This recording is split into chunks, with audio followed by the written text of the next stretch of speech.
Candidate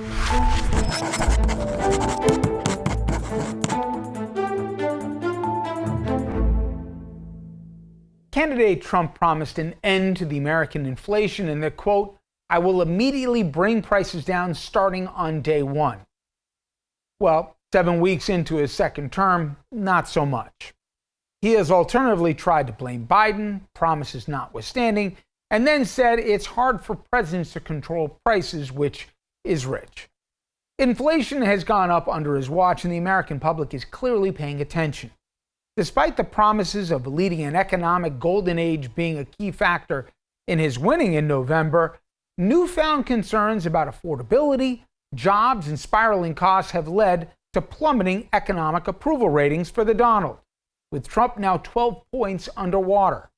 Consumer confidence is off by 16 points from this time a year ago. The public has good reason to worry. The Federal Reserve just issued a negative forecast for first quarter gross domestic product growth, and even more dire warnings are looming on the horizon. The promised tax cuts of Trump are very unpopular as the broader public begins to realize that the overwhelming beneficiaries will be the top 1%, and the draconian cuts to services that help the middle and lower classes will be the casualties to pay for it. Now we can add tariffs to the mix. In addition to China, America's two biggest trade partners, Canada and Mexico, were just slapped with 25% tariffs, and we can't find a single reputable economist who doesn't work for Trump who thinks that this is not idiotic.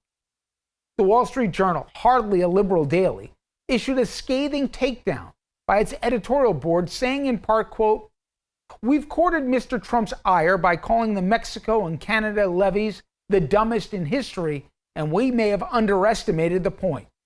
Mr. Trump is whacking friends, not adversaries. His taxes will hit every cross-border transaction, and the North American vehicle market is so interconnected. Retaliation that hits certain states and businesses may also cause him to reconsider sooner than he imagined."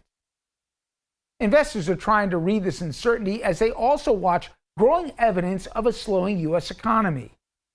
Unbridled tariff man was always going to be a big economic risk in a second term, and here we are. End quote. Trump likes to cite the stock market when it's rising as a site of his policy success. But not surprisingly, he has been ringing the bell on Wall Street lately. In the last 2 days, the market has cratered, and investors are spooked by a president that seems more bent on retribution than the U.S. economy. And Republicans have been hearing it at every town hall when they're back in district. Trump's reminding us that those instincts that got him in so much trouble in his first term have only gotten worse this time around.